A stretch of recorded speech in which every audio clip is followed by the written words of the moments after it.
오늘 본문은 마태복음 17장입니다. 사순절에 이르러 부활절에 이르기까지 우리가 본 교회 큐티 본문은 마태복음입니다. 그런데 생각해 보니까 이게 참 신비한 은혜입니다. 그 이유는 마태복음은 다른 복음서와는 다르게 시대성이 상당히 고려된 성경이기 때문에 그렇습니다. 시대성을 고려하는 것, 그건 오늘을 살아가는 우리에게 중요한 과제입니다. 시대성을 무시하는 것, 여러분 그건 어쩌면 신앙이라는 이름으로 행해지는 무식함일 수도 있습니다. 마태복음에 들어있는 시대성은요, 유대인과 이방인과 12제자가 정확하게 다른 생각을 가지고 구분된다는 겁니다. 여기서 말하는 이방인은 로마 군인입니다. 특히 예수의 절정인 십자가와 부활을 볼 때 더 그렇습니다. 유대인의 반응이 다르고 이방인, 로마인의 반응이 다르고 그리고 또 12제자의 반응이 다릅니다. 오늘 새로 오신 분이 있어서 저 가위바위보에 스트레스를 받을 수 있는데 스트레스 받지 마세요. 저희 교회는 항상 어린애들이 떠드는 교회이기 때문에 이번 사순절에는요, 이 세 가지 반응을 한번 고민해 보려고 합니다. 그러면서 내가 어떤 사람인지 돌아봤으면 좋겠습니다. 우리들도요, 종려주의를 맞이하는 그들처럼 입으로는 호산나를 외칠 수 있습니다. 우리도요, 우리가 가지고 있는 겉옷을 벗으면서 예수가 입성할 때 겉옷을 쉽게 번져 드릴 수도 있습니다. 산 꼭대기까지 올라가서 산상수훈의 교훈을 들을 수 있는 신앙의 열심도 낼 수 있습니다. 우린 분명히 그럴 수 있습니다. 그런데 잘 들어보세요. 십자가 앞에서 우리가 유대인일 수 있습니다. 십자가 앞에서 우리가 이방인, 로마 군인일 수도 있습니다. 우리가 십자가 앞에서는요, 12제자일 수도 있습니다. 십자가 앞에서 내가 누구인지를 생각하는 사순절이 되었으면 좋겠습니다. 아멘? 그리고 중요한 건 이 세 가지 무리들 모두 예수의 십자가를 부인했고 결국 지지 못했습니다. 우리 오늘 본문 말씀 1절을 한번 보도록 합시다. 다 같이 한번 읽어보겠습니다. 시작.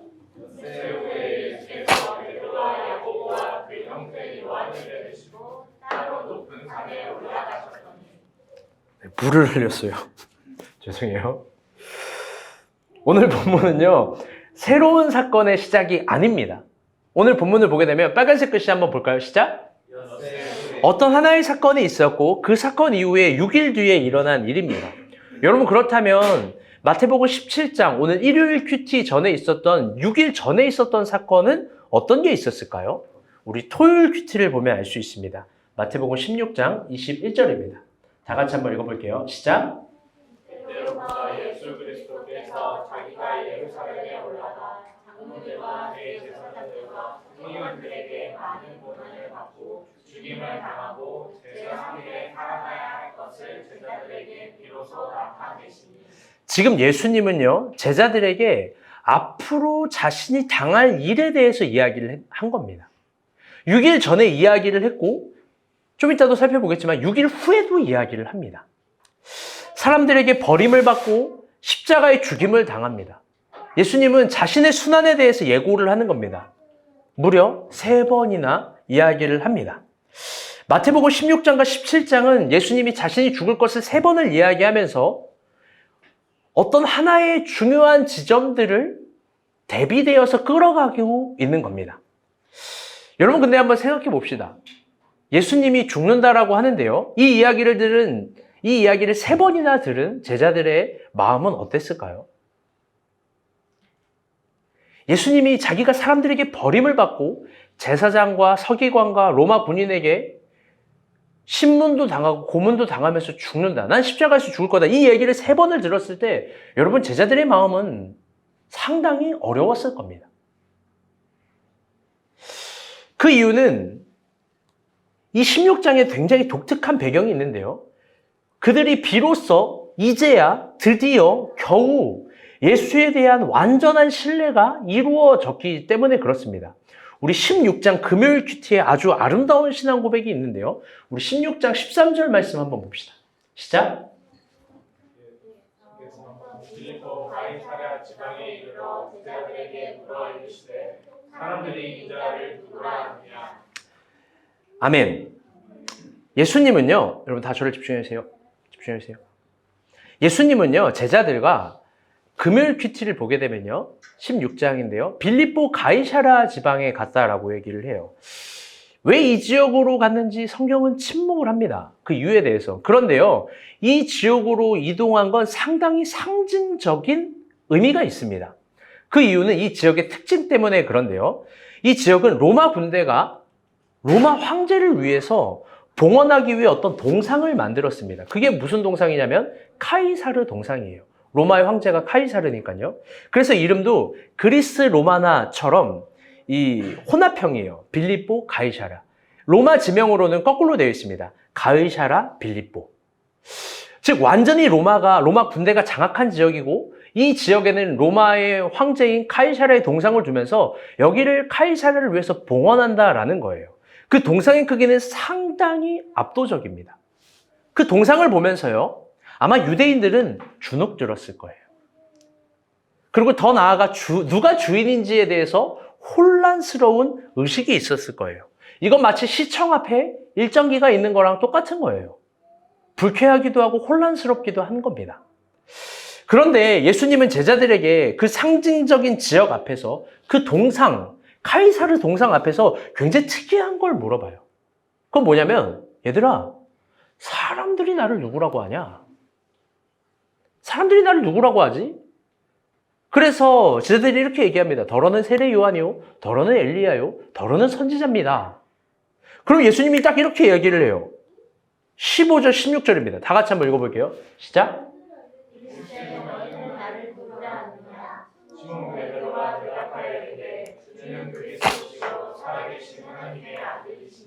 아멘. 베드로가 이렇게 이야기를 해요. 예수님이 근데 너희는 나를 누구라고 생각하냐? 라는 질문에 우리가 너무나도 잘 아는 고백. 주는 그리스도시요 살아계신 하나님의 아들입니다. 참 멋진 대답이죠. 여러분들 이 말을 깊게 생각해 볼 필요가 있어요. 우리는 이 고백을 베드로가 혼자만의 신앙 고백으로 생각하는 경향도 있습니다. 물론 그럴 수도 있을 거예요. 맞을 거예요. 그러나 이 말이 베드로의 혼자만의 생각이 아닐 확률도 상당히 높습니다. 왜 그러냐면요, 아마 이 생각은 12제자들의 공통적인 생각일 거고, 그리고 12제자들의 대표로서 베드로가 고백했을런지도 몰라요. 예수님의 이 물음이 있기 전부터 제자들은 사실 자주 대화를 했을 거예요. 무슨 대화였겠습니까? 아마도 예수님 하나님의 아들이지 않을까? 아마도 예수님 하나님의 아들이 아니고서 어떻게 저런 기적을 베풀까? 아, 예수님 어쩌면 우리 3주 전에 설교했던 것처럼 구약에서 예언했던 다윗의 자손 아닐까? 예수님은 우리가 생각했던 것보다 그 대단한 분 아닐까? 맞아. 예수님 살아계신 하나님의 아들일 거야. 제자들은요, 이런 대화들을 수시로 많이 했을 확률이 상당히 높고, 이런 대화 끝에 베드로가 그 수제자로서 제자들의 공동적인 신앙 고백을 할 가능성이 높은 거예요. 뭐 그러지 않아도 상관없고요. 주님은 그리스도시고 살아계신 하나님의 아들입니다. 상징적인 지역입니다. 빌립보 가이사라 앞에서. 어쩌면 어떤 의미에서 로마 황제 앞에서 예수님에 대한 아주 깊은 신앙 고백을 한 거예요. 우리는 당신을 진정 신뢰합니다. 당신이 하나님의 아들임을 믿습니다. 여러분 잘 보세요. 이 모습이 아름답고 귀하지 않나요? 너무 멋진 거 아닙니까? 이런 거 아니에요. 지금 윤용식 형제가 이런 고백을 했잖아요. 이런 간증. 우리가 본 교회가 가보니까 생각보다 선교를 너무 많이 하고 있다. 선교지에서 우리가 본 교회를 너무 알더라. 너무 좋다. 그런데 저 제외하고 사람들끼리 이렇게 얘기를 한 거죠. 여러분이. 야, 교회 그 많은 헌금 어떻게 썼을까? 뭐 많지도 않을 뿐더러 그 교회 선교비 그거 어떻게 썼을까? 전도사님 자동차 샀었을까? 전도사님 반찬 해 먹었을까? 무슨 말도 안 되는 얘기죠. 그러면서 여러분이 선교지를 가서 이런 얘기를 하는 거예요. 비로소 와, 교회가 진짜 좋은 곳이구나. 선교지에 헌금했던 게 진짜 아름다운 열매를 맺고 있었구나. 그거 위대한 거구나. 너무 귀한 고백이고 아름다운 인식이 들어가 있는 부분이에요. 예수가 누구인지를 아는 장면이잖아요. 그렇죠? 그런데 여러분 참 재미있어요. 이 베드로의 고백, 제자들의 신앙 고백에 예수님이 이렇게 얘기를 하는 거예요. 그래, 고맙다. 본문 다 읽지 않을게요. 이걸 알게 하는 혈과 육이 아니야. 시몬. 근데 잘 들어봐. 나 이제 죽을 거야. 너네가 나를 신뢰하는구나. 나 하나님의 아들인 줄 아는구나. 그런데 나 이제 제사장들과 서기관들과 로마 군인들에게 의해서 십자가에 죽어. 그것도 3번이나 이야기를 합니다. 오늘 본문으로 따지면 6일이 지나고 또 이야기를 하는 거예요. 여러분이 제자라면 어떻겠어요? 당신의 스승이 죽는다라고 하는데, 당신의 스승이 정말 좋은 분이라는 걸 알았는데 이제 죽는다라고 할 때,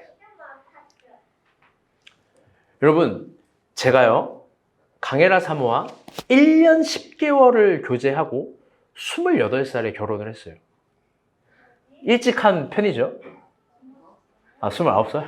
28이라고요. 미안해요. 28에도 내가 한 번 했나 봐. 29에 결혼했는데요. 제가 그때 사진을 보면 꽃과 같이 이쁘고 아름다워요. 내가. 물론 우리 헤라도 그런데 내가 이렇게 이쁜 사람인 줄 몰랐어. 미안해요. 참 일찍 결혼을 했어요. 29살 2월에 결혼했으니까 28이나 뭐 비슷하겠죠. 뭐 그런데요. 그때 상당히 많은 사람들이 저에게 물어봤어요. 뭘 물어봤냐면, 이 나이가 그렇게 젊은데 28, 29밖에 안 되는데 뭐 좀 준비됐어? 뭐 준비되고 있는 거야? 그때 당시에 수많은 사람들이 물어본 게 부모님이 뭐 하셔? 아버지가 어떤 교회 담임 목사셔? 어머님이 뭐 하셔? 너가 아버지 뭐 하시니?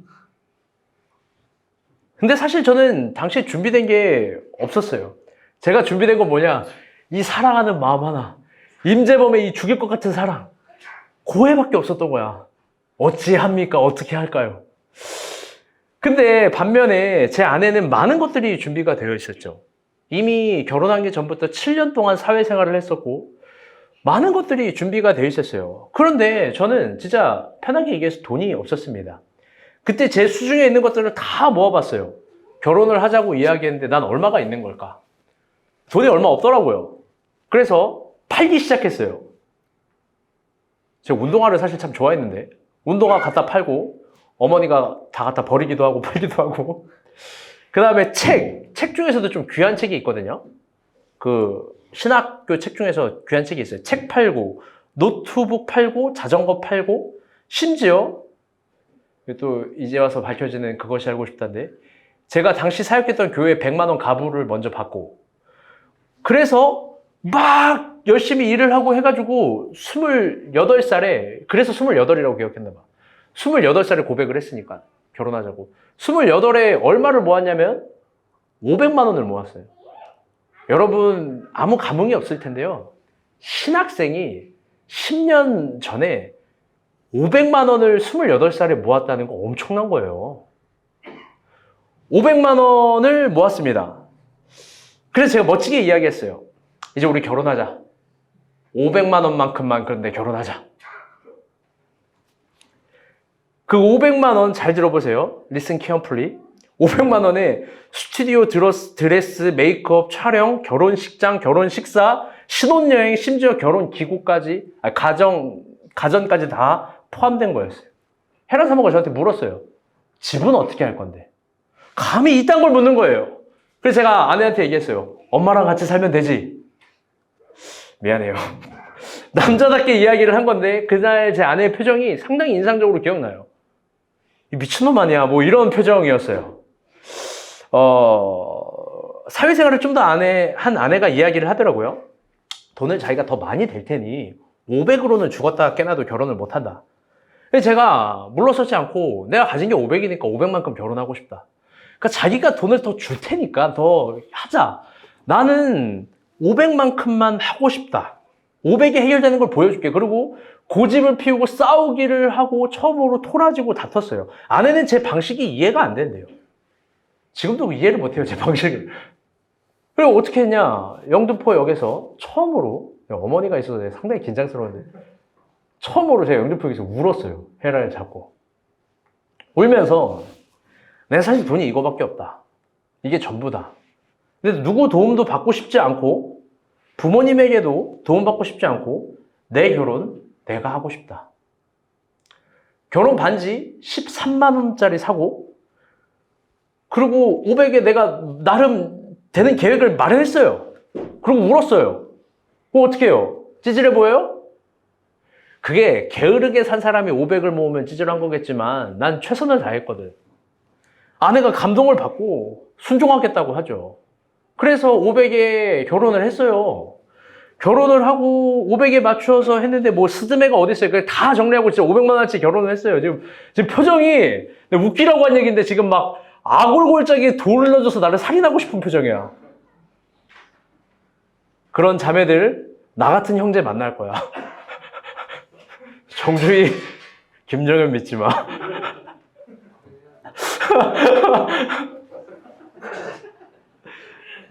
여자로서 아내는 당시에 많은 걸 포기했어요. 분명해요. 결혼을 하고 아내가 물어보더라고요. 이런 얘기를 하더라고요. 내가 다 맞춰줬으니까 이제 나 평생 행복하게 해줄 거지? 이런 얘기를 하는 거예요. 행복하게 해줄 거지? 제가 그때 제주도였어요. 그래서 제가 어떻게 했냐? 안 되겠구나. 제주도에 강정마을을 데리고 왔어요. 그 시위 현장, 그 평화의 현장, 그 참담한 현장 데리고 가서 제가 한마디 했어요. 혜라야, 나 평생 이러고 살 거야. 나 이러고 살 거야. 그때 아주 아내가 명언을 날렸어요. 제가 똑같이 따라해볼게요. 속았다. 이게 우리 아내의 명언이에요. 속았다. 여러분, 사실 결혼이 그런 거예요. 다 속이는 거예요. 다 사기치는 거고. 미안해요. 이거 은혜가 안 될 텐데. 결혼은 속고 속이는 싸움이에요. 여러분들 잘 들어봐요. 제자들이 더 하지 않았을까요? 제자들이 멋진 신앙 고백 앞에 내심 예수님의 이런 대답을 기대하지 않았겠습니까? 베드로야, 내가 하늘나라 가서 한몫 단단히 챙겨줄게. 내가 이 땅에서 제대로 든든하게 한몫 챙겨줄게. 예수님의 이 대답을 어쩌면 기다렸는지도 몰라요. 왜? 잘 생각해봐요. 제자들은요, 배 팔았지, 금을 팔았지, 직장 팔았지, 가장 팔았지, 모든 걸 다 갖다 팔고 버리고 이제 예수를 인격적으로 신뢰해서 주는 그리스도시요 살아계신 하나님의 아들입니다라고 고백하는데 하는 대답이 뭐냐면 나 이제 죽어. 나 이제 십자가에서 죽어. 제자들의 고백도 이거 아니겠습니까? 속았다. 속았다. 다 갖다 팔았는데 예수님이 책임을 져주지 않고 죽는다라고 하니까요. 그들은 예수님의 죽음을 인정할 수 없어요. 예수님의 고난과 아픔과 죽음에 대해서 받아들일 준비가 안 돼요. 왜? 그 이유는 너무나 단순한 거예요. 그게 다 같이 따라볼게요. 비극. 더 크게 비극. 비극이니까요. 예수님의 십자가, 예수님이 죽는다는 거, 하나님의 아들이 죽는다는 거, 그건 비극이에요. 하나님의 아들이 내 인생을 책임져 줘야 되고 하나님의 아들이 내 인생을 보장해 줘야 되고 하나님을 믿고 뭐든지 다 버리고 따라가고 심지어 인격적으로 그분을 인정까지 한다면 그분은 더 많은 것들에 대해서 확실하게 TV 속 광고보다 더 정확하게 38평짜리 아파트도 보여주고 차도 보여주고 미래의 안락한 것들을 보여줘야 되잖아요. 예수님의 반복되는 죽음의 예고는 제자들의 마음에 어둠과 적막과 공허와 허물을 밀려오게 했을 거예요. 제가 색깔을 묵상해 봤어요. 그 색채. 그 색채는 굉장히 어두운 적막입니다. 제자들은요, 절대 비극을 받아들일 준비가 안 돼 있어요. 그런데 참 재미있는 건요, 이 예수님의 순환을 예고하는 본문의 색채예요. 우리 1절부터 3절 보도록 합시다. 시작. 후에 예수께서 베드로와 야고보와 그 형제 요한을 두시고 따로 높은 산에 올라가셨더니 그 앞에서 변형되사 그 얼굴이 해같이 빛나며 옷이 빛과 같이 휘어졌더라. 그때 모세와 엘리야가 예수와 더불어 말하는 것이 그들에게 보이거든. 여러분, 예수님의 얼굴이요, 해같이 빛났대요. 얼굴뿐만 아니라 옷도 휘어졌대요. 이게 참 재미있는 역설이에요. 그리고 또 모세와 엘리야가 나타나서 예수와 더불어 말한대요. 동일한 본문을 가지고 있는 마가복음과 누가복음도 한번 살펴봅시다. 다 같이 한번 읽어보겠습니다. 시작. 마가복음 9장입니다. 시작.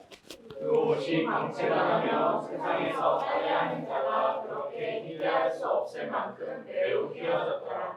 이에 엘리야가 모세와 함께 그에게 나타나 예수와 더불어 바라보는 누가복음 9장 29절 30절입니다. 다 같이 읽어볼게요. 시작. 노하실 때에 용모가 변화되고 그 옷이 휘어져 광채가 나더라. 문득 두 사람이 예수와 함께 말하니 이는 모세와 엘리야라. 아멘. 마가복음은요, 좀 오버를 합니다. 거의 뭐 때가 속 비트예요. 빨래하는 자가 그렇게 희귀할 수 없을 만큼 휘어졌대요, 예수의 옷이. 중요한 건 엄청나게 휘어졌다라는 거죠. 예수의 얼굴이 광채가 났다라는 거예요. 동일하게 이렇게 이야기하고 모세와 엘리야와 함께 이야기를 한다라는 거예요. 중요한 것은요, 예수님이 죽음과 고난과 자신의 순환을 예고하는 저 모습이 저렇게 빛났다라는 거예요. 모세와 엘리야가 응원하고 있다라는 거예요. 그것을 각 복음서에서 공통적으로 이야기를 합니다. 그런데 그게 끝이 아니라 이제부터 하이라이트예요. 우리 마태복음 17장 5절, 그 다음에 마가복음 9장 7절, 누가복음 9장 35절 동일한 본문이거든요. 한번 다 같이 읽어보겠습니다. 시작. 그럴 때 호련히 빛난 구름이 그들을 덮으며 구름 속에서 소리가 나서 이르시되 이는 내 사랑하는 아들이요 내가 기뻐하는 자니 너희는 그의 말을 들으라 하시는지라. 마침 구름이 와서 그들을 덮으며 구름 속에서 소리가 나되 이는 내 사랑하는 아들이니 너희는 그의 말을 들으라 하는지라. 구름 속에서 소리가 나서 이르되 이는 나의 아들 곧 택함을 받은 자니 너희는 그의 말을 들으라 하고. 잘 들어보세요. 하이라이트는 다 같이 따라볼게요. 하나님 음성. 하나님 음성이 나온 거예요. 사복음서에서 하나님 음성은 딱 2번 출연해요. 그 중에 한 번이에요. 굉장히 희귀한 본문이에요. 하나님은요, 예수님의 수많은 기적에서 한마디도 안 해요. 하나님은 예수님의 수많은 치유에서 한마디도 안 해요. 하나님은 예수님이 길을 걸어갈 때도 말하지 않고 심지어 십자가의 고난을 당하고 죽는 순간에도 한마디도 안 해요. 하나님은 그분의 음성을 그때 바라지 않아요. 그런데 하나님의 음성이 바라지 않는 의미에 대해서 뭐 다 말을 할 수 없습니다. 그런데 중요한 것은요, 십자가의 고난을 준비하는 저 여정에서 하나님이 말해요. 내가 너를 기뻐한다. 너는 내 사랑하는 아들이다. 내가 너를 정말 축복한다. 그 고통과 그 외로움과 십자가의 죽음을 준비하는 그 적막이라는 색감, 어둠이라는 색채, 흑암이라는 그 색 앞에서 아주 밝고 빛나고 영광스러운 하나님의 음성이 나오는 거예요. 내가 너를 기뻐한다. 너는 내 아들이다. 내가 너를 사랑한다. 십자가의 과정, 비극이에요. 표면으로 보면 그것 이상의 비극이 어디 있겠어요. 그러나 여러분 정말 깊게 보면 그건 완전히 희극이에요. 왜? 하나님은 십자가를 보면서 웃고 있고 너를 사랑한다고 하고 있고 모세와 엘리야는 나타나서 예수님을 응원하고 있고 십자가를 지기를 준비하는 예수님의 얼굴과 옷은 빛나고 있습니다. 여러분 사순절 첫 주, 오늘은 신앙이 말하는 오늘 설교 제목 정확한 과정에 대해서 한번 이야기를 해보려고 해요. 우리가 신앙을 가지고 있고 어떤 것들을 추구할 때 그것들이 추구하는 정확한 과정에 대해서 한번 이야기를 하려고 합니다. 우리는요, 잘 들어보세요. 신앙을 가지고 있고 신앙은 어떤 지점을 추구합니다. 그런데 그 추구의 끝은 언제나 우리가 시나리오를 쓰는 희극적 결말을 생각해요. 마치 10년 전 무한도전에서 유행했던 유재석과 이적 노래 여러분 알아요? 말하는 대로 맘먹은 대로. 연미 알아요? 이거 알면 옛날 사람이에요. 말하는 대로. 충환이 알아요? 그럼요. 옛날 사람이 아닐 확률이 높은데. 아름이 씩 웃었어. 아는 노래 나온 거. 성근이 모르는 척 하지 마요. 말하는 대로 맘먹은 대로. 여러분, 이게 신앙의 시나리오고 신앙의 희극적 결말처럼 생각해요. 여러분, 그런데요. 하나님은요.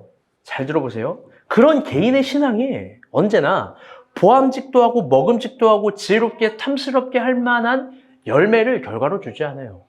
말하는 대로 맘먹은 대로 될 수 있는 결과를 야훼는 잘 주지 않아요. 오히려 야훼가 주고 탁 던져주는 건 뭐냐면요. 표면상으로는 다 같이 따라볼게요. 미로. 그런데 그게 이면상으로는 따라볼게요. 인도. 미로 같은 인도, 인도 같은 미로. 즉, 야훼는 과정을 줘요. 무언가를 통과해야 되는 과정을 줘요. 그런데 그 과정이 뭐냐? 십자가를 만나게 하고, 십자가를 바라보게 하고, 십자가를 잡게 하고, 십자가를 지게 하는 여정이에요. 우리가 수많은 것들을 신앙 안에서 기도하고, 길을 구하고, 결과를 구합니다. 그런데 야훼는 언제나 주는 건 미로 같기도 한 인도, 인도 같기도 한 미로 같은 거에서 과정을 주는 거예요. 그런데 그 과정은 결국 십자가예요. 여러분이 어떤 걸 구하든지 어떤 걸 추구해야든지 결국 통과해야 되는 건 십자가예요. 사랑하는 여러분, 제가 신앙 안에서요, 하나님 안에서 사실과 같은 진리, 진리와 같은 사실을 하나 재밌게 깨달은 게 있어요. 이건요, 정말 우아한 과학이에요. 우아한 사이언스야. 결혼의 문제를 구하던, 직장의 문제를 구하던, 나 자신의 상처를 회복하려고 하던, 내가 어떤 것들을 해보려고 하던 야훼는 항상 십자가를 통과하게. 여러분, 한번 물어볼게요. 그렇다면 십자가는 뭘까? 하나님이 결국 만나게 하고 과정으로 겪게 하시는, 잡게 하시는, 보게 하시는, 깨닫게 하시는 그 나의 십자가라는 게 뭘까? 예수님이 하나님의 길을 묻는 제자들에게 누구든지 나를 따라오려거든 자기 십자가를 지지 아니하고서는, 자기를 부인하지 않고서는 나를 따라올 사람 없다라고 이야기하는 나의 십자가라는 건 뭘까? 여러분, 그건요, 자신이 되고자 하는 욕망이 가득한 노력과 애씀과 훈련이 아니에요. 이건 목표가 있는 사람이라면 누구나 할 수 있는 거예요. 십자가는 그런 게 아니에요. 나의 십자가는 그런 게 아니에요. 나의 십자가는요, 다 같이 따라해볼게요. 하나님이 주시는 과정을 신앙. 하나님이 주시는 과정을 신앙하는 거예요. 차이가 있어요. 내가 되고자 하는 것들을 견뎌내고 훈련내고 애쓰는 것들과 야훼가 주신 것들, 그 모든 것들의 과정을 계속해서 밟는 것, 그런데 또 소망하는 것, 희망하는 것, 여러분, 그게 십자가예요.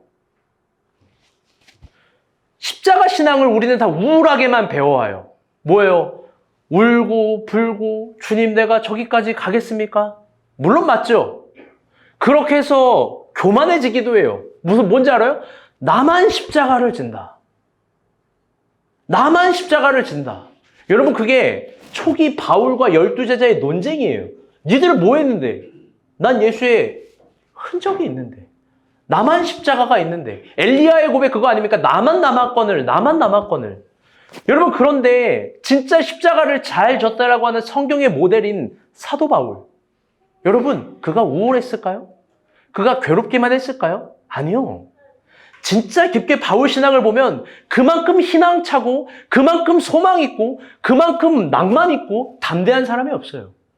여러분, 우울한 사람이 어떻게 선교지에 가요? 여러분, 괴로움을 갖고 여러분 막 죽을 상 똥상 막 안 될 것 같으면서 막 저 사지까지 가나요? 따라해 보겠습니다. 십자가는 희망이다.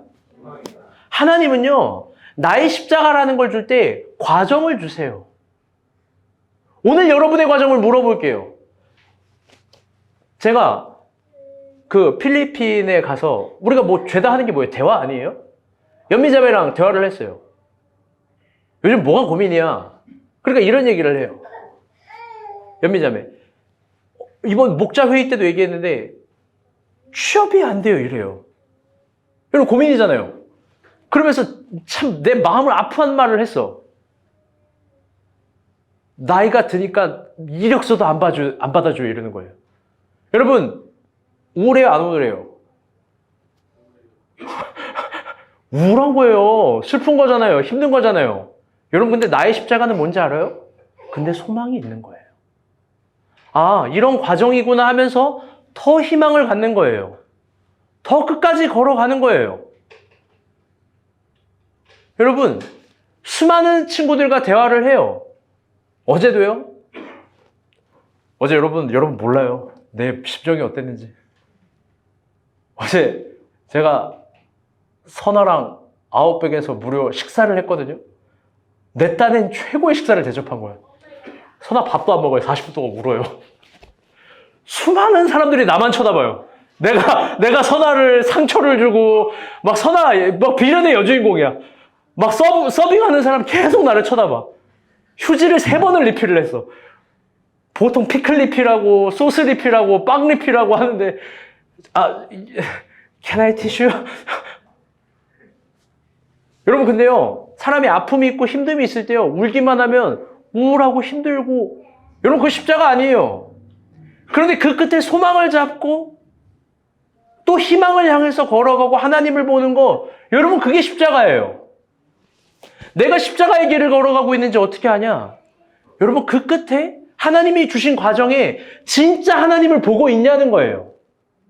저는 담대하게 도전하고 진심으로 여러분에게 알려주고 싶은 참된 진리가 있어요. 홍성에 있는 게 뭐 어떻다고요? 여자친구, 남자친구가 없는 게 뭐 어떻다고요? 내 나이가 어떻다고요? 돈을 못 버는 게 어떻다고요? 죄다 현실은 언제나 그랬잖아요. 도대체 안 되는 게 도대체 뭐가 어떻다는 거예요? 하나님 죽었어요? 하나님이 없냐고요? 나의 십자가를 지는 건 여러분 하나님을 보는 거예요. 자기 독재를 꿈꾸는 훈련과 자기 독재를 꿈꾸는 준비와 자기 독재를 꿈꾸는 그 어떤 것들이 여러분 뭐가 아름다운 거겠습니까? 하나님이 원하는 사명은요, 오히려 자기 죽음을 꿈꿔요.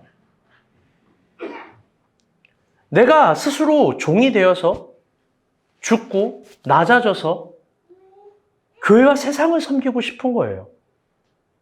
또 하나님을 사랑하는 신앙이에요. 그분을 너무 사랑해서 그분이 주신 것들이 너무 소중해서 자신의 것들을 분토와 같이 버리는 거예요. 베드로도 바울도 그랬어요. 십자가는요, 서럽고 외롭습니다. 여러분 근데 힘겹습니다. 그게 끝이 아니에요. 소망이 있어요. 이 땅의 색감으로 십자가를 볼 땐 어둡고 잿빛 같고 적막 같고 허무하고 공허해요. 그거 부정하는 거 아니에요. 여러분 그런데 십자가를 지는 예수를 바라보는 하나님을 보자고요. 하나님. 그분은요, 하나님은요, 빛남과 밝음과 해같이 빛나는 것들로 예수를 바라보고 있는 겁니다. 여러분, 하늘의 색감을 바라보는 여러분이 되기를 바랍니다. 아멘? 우리가 본 교회 사람들의 신앙 고백을 생각해 봐요. 약간 부담스럽고 유치한 것들이 있어요. 모두들 하는 말이 100% 비슷해요. 자신이 젊은 날 축복을 받아서 교회에 헌금을 하고 싶대요. 어떤 사람은 자기가 땅을 사고 싶대요. 한 개인이 교회 건물을 올리고 싶대요. 어떤 사람은 큰 헌금을 해서 교회 전세기를 사주고 싶다고 하고, 전세기를 타고 나갔는지 요즘 잘 안 들어오는데 그 친구가. 또 어떤 친구는 허무맹랑하게 전도사님 차는 벤틀리 퍼스트, 벤틀리에 매년 나오는 신차를 사주고 싶을 만큼 헌금을 갖고 싶대요. 늘 하는 얘기를 해요. 내 차는 내 돈 주고 내가 사. 허무하죠. 맹랑하죠. 어떤 지체는 심지어 미소 결혼까지 자기가 그냥 상조예요. 다 책임을 지겠대요. 그 아이가 누굴 만나는지, 어떤 사람이 주변에 있는지, 미소뿐만이겠습니까? 하음이, 하주, 하민이, 하윤이 다 지들이 책임지겠대요. 어떤 지체는 10분의 9를 헌금하고, 어떤 지체는 10분의 9를 헌금하고 10분의 1로 살아가고 싶대요. 또 어떤 지체는 믿음으로 3천만 원 11조를 이야기합니다. 우리가 본 교회 처음 오신 분 어때요? 유치하죠? 동화 같은 이야기를 해요. 허무하고 맹랑하고 명랑한 이야기를 합니다. 누군가는 이런 이야기가 비웃을 수도 있습니다. 외부 사람들에게는 이런 이야기가 기만한 행동이라고 생각해 볼 수도 있어요. 그런데요, 알죠? 우리는 진지해요. 교회 벽이 빵꾸 나요. 상현이는 매주 물어봐요. 내 필요도 없는데. 방수, 페인트. 그래, 사자. 정현이 얘기해. 그걸 왜 사요? 내가 가져오면 되는데. 회사 거 다 내 거예요, 그냥. 교회가 뭐가 박살이 나면 그냥 다 알아서 메꾸려고 해요. 그런데 제가 이런 말을 해볼게요. 만약 그걸 야훼가 즐겨 듣고 있다면, 진정 하나님이 그걸 기쁘게 듣고 있다면 여러분 어떨까요? 그 유치한 고백은 가장 위대한 고백이 되는 거예요.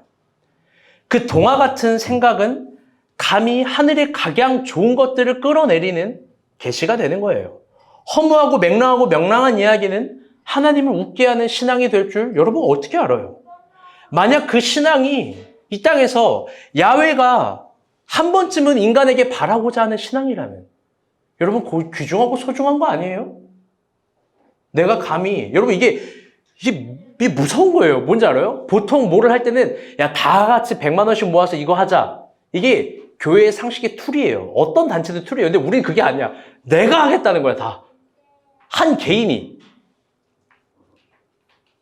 만약 그게 야훼가 기다리고 있었던 믿음이라면 그게 하나님이 받을 만한 칭찬스러운 사랑이라면 여러분 그 무서운 신앙이에요. 왜? 하나님도 우리가 없는 걸 알아요. 니네가 얼마나 없는 애들이라는 걸 야훼가 더 잘 알아요. 니네 잔고? 그치, 잔고야 그냥. 잔고라는 거 안다고. 그런데 하나님을 위해 살고 싶고 교회를 젊은 날 세워보고 싶고 그걸 신앙이랍시고 표현해보고는 그걸 믿음이랍시고 또 꿈꿔보는 게 야훼가 보고 있다면 여러분 무서운 신앙인 거예요. 제가 장담해 볼게요. 다윗이 딱 그 정도로 동화 같고 유치하고 허무하고 맹랑했을 거예요. 골리앗? 내가 죽일 수 있을 것 같은데. 여러분 오병이어를 일으킨 도시락을 바친 아이도 딱 이 정도였을 거예요. 유치하고 동화 같고 허무하고 맹랑하고 명랑한 믿음. 그런데 야훼가 기뻐한 거예요. 야훼가 인정한 거예요. 이스라엘 해변에는요 여전히 골리앗을 때려잡았던 돌멩이가 반짝반짝 빛나고 있어요. 그런데 다윗이 없는 거예요. 어떤 사람은 지키지도 못할 약속은 안 한다고 아무 신앙 고백도 안 해요. 믿음으로 꿈꿔보지도 않아요. 자기가 딱 보고 바라볼 수 있을 정도만 생각을 해요. 인간적으로 좋은 태도예요. 얼마나 좋아요. 하나님께 부담도 안 드리고 하나님을 배려하는 거잖아요. 하나님 도움 없이도 살 수 있다는 거. 여러분 그런데 그것만큼 또 믿음 없고 아쉬운 태도가 없는 거예요. 믿음으로 약속해보지 않은 사람에게 하나님은요 지키실 것도 없어요. 제가 여러분에게 이런 한 구절을 주고 싶어요. 히브리서 11장 6절입니다. 다 같이 한번 읽어볼게요. 시작.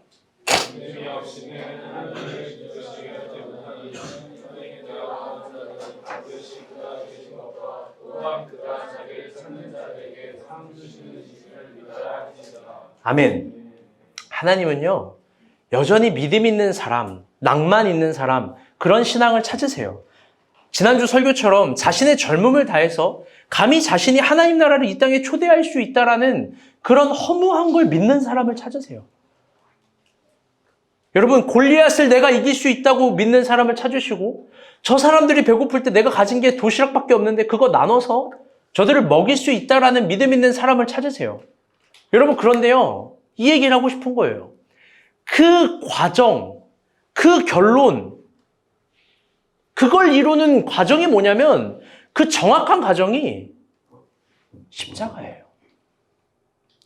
십자가는요 겉으로 볼 때는 흑빛이고 잿빛이지만 하나님이 주시는 그 과정으로서의 십자가는 정확한 희극이고 희망이고 소망이에요. 그 과정을 걸어갈 때 우울하고 괴롭고 지치고 힘들지만 다 같이 따라볼게요. 이게 중요한 거예요.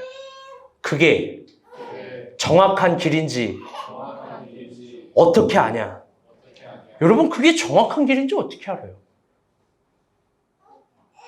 그게 정확한 길인지 뭘 어떻게 하냐고요? 여러분, 믿음이 있어야 하는 거예요. 믿음이 있으면요, 그게 정확한 길이 되는 거예요. 하나님은요, 그런 사람을 축복해요. 정확한 길을 걷고 있는 사람, 십자가를 지는 사람, 십자가를 지는 사람 앞에 하나님은 우리가 허무맹랑하게 꿈꾸고 기도하고 소망했던 것들에 대한 정확한 길을 십자가로 인도하시는 줄 몰라요. 기독교의 신비는 십자가예요.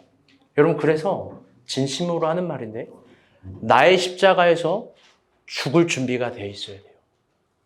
그래야 나의 십자가에서 부활하는 거예요. 십자가에서 죽지 않은 사람은 십자가에서 부활의 영광도 누릴 수 없습니다. 한 가지 이야기를 끝으로 여러분 설교를 마치려고 해요. 또 필리핀 이야기예요. 미안해요. 지지난주 필리핀에서 선교지 순례를 하는데요. 지원 간사가 저에게 이런 말을 합니다. 재밌는 말이에요. 들어보세요. 버스를 타고 많이 이동을 했는데 전도사님, 저는 물질에 대한 염려가 떠나지 않습니다. 나는 사실 저는 앞날이 두려워요. 여러분, 근데요, 잘 봐요. 그 옆에 누가 있는지 알아요? 그의 평생 앞날을 같이 할 유용식이 있어요. 남편 못 믿겠다라는 신앙 고백 아니에요? 근데 그 앞에는 누가 있었는지 알아요? 교회의 앞날을 끌고 갈 전도사가 있었고, 그 뒤에는 누가 있었냐? 지원이의 앞날을 언제나 응원해줄 따뜻한 연미가 있어요. 여러분, 이것만큼 복받은 사람이 있어요, 없어요? 있어요? 여러분, 윤용식이랑 결혼을 하고 미안해요. 여러분, 지원이가 복을 많이 받았더라고요. 제가 생각해보니까. 잘 봐요. 지원이의 목자가 누구예요? 김정현이잖아요. 그 맞은편에 김찬희가 있어요. 여러분, 얼마나 그 이상의 안정감이 필요해요. 저는 요즘에 옛날에도 느꼈는데 한 3년 전인가? 핸드폰 잊어버렸거든요? 저 그냥 정현이 불러요. 정현이가 알아서 다 처리하고 와요. 제가 뭐 안 되거든요. 다 정현이 불러요. 저번에 피자 시켰는데 콜라 안 줘가지고 제가 정현이한테 일렀거든요. 콜라까지 다 뜯어갖고 와요. 그리고 정현이 믿음직해요. 목자, 김정현 목자, 물질에 대한 염려가 있대. 염려가 있으시댄다. 하긴 그 옆에 정주희가 있구나. 좀 빡세긴 하죠? 여러분, 근데 지원 간사가 힘들어하는 이유가 뭘까요? 그 이유는 자신의 인생에 한 번도 계획하지 못한 다양한 변화 속에 있는 거예요. 사실 변화는 힘든 법이에요. 왜? 변화는 불안하니까요. 또 우리가 변화는 불안하다라고만 생각하니까요. 우리는 관습적이고 습관적으로 안정적인 걸 좋아해요. 모두가 그래요. 그런데 사실 제가 그때 사람들도 있고 말을 못했지만 속으로 이런 말을 진짜 하고 싶었어요. 너 박지원 간사 예전에 11조로 1,000만 원 하고 싶다며. 만약? 여러분 비웃죠? 진짜 해서 비웃음을 다 무참히 부셔버려야 돼.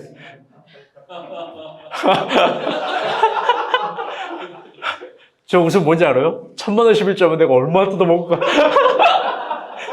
다 뜯어먹어야지. 역시 그냥 방 하나 갖고 살아는 거죠. 냉장고는 다 될 거야.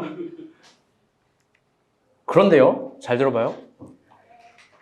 그 믿음에 대한 아주 정확한 과정으로 하나님이 주시는 오늘이 그날이라면, 내가 필리핀을 봤어야 했고, 다른 스튜디오를 또 조인했어야 됐고, 다른 새로운 사람들을 만나야 됐고, 여러분, 아니 지원 간사 그 날이 가장 정확한 야외 날인지 그거 어떻게 알아요? 야외 날일 수 있는 거예요. 염려해야 될 잿빛 같은 날이 아니라 하나님이 환하게 빛나고 있고 엘리야와 모세가 응원하고 있고 내가 너를 사랑하고 축복한다라고 하는 정확한 한 날일 수도 있는 거예요. 여러분, 우리 모두 마찬가지입니다. 하나님 과정을 주시는 하나님 실수하지 아니하시는 분이에요. 나의 십자가 지세요. 희망을 가지세요. 거기가 가장 정확한 과정이에요. 야훼는 정확한 걸음으로 나의 십자가를 인도하고 있습니다. 믿음으로 들으세요. 모세와 엘리야의 응원과 하나님의 음성을. 내가 너를 기뻐하고 너를 사랑한다고. 말씀의 결론을 맺겠습니다. 오늘은요, 3.1절 기념 예배예요. 우리 교회가 태극기 무대는 아닌데 태극기가 있죠. 여러분,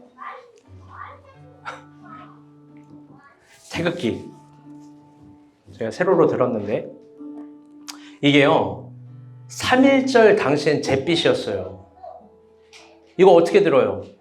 이거 들고 운동한다고 했을 때 여러분 수많은 사람들이 비웃지 않았겠습니까? 그거 해서 되냐? 그거 해서 나라가 해방이 되냐?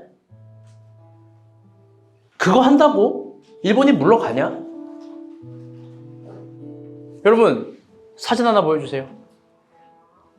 우리 유관순 열사님이에요. 우리보다 나이가 훨씬 어렸다고 하죠. 어떤 네티즌이 얼굴을 이렇게 회복해서 한 거예요. 웃는 얼굴까지. 여러분 이 자매님이 믿은 거잖아요. 된다고. 여러분 오늘날 그래서 이 3.1절 태극기는 나라의 국경일이 되고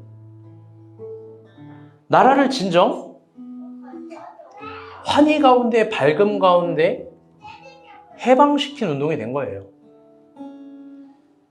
3.1절의 희생을 기억해 봐요. 그 희생에 빛이 더해진 거예요. 사랑하는 여러분, 십자가도 마찬가지예요. 표면상으로 볼 땐 그게 되냐? 그렇게 하는 게 맞냐? 그런데 나의 십자가가 소망을 부르고 있다면, 하나님이 오늘 나에게 주신 과정이 이게 맞다면, 여러분 여기서 죽어야죠. 여기서 부활할 거예요. 하나님도 살아있으니까요. 보이는 거 따라가지 말고 보이지 않는 하나님 따라갑시다. 아멘? 우리 다 같이 십자가 찬양 부르고 기도하며 나아가겠습니다.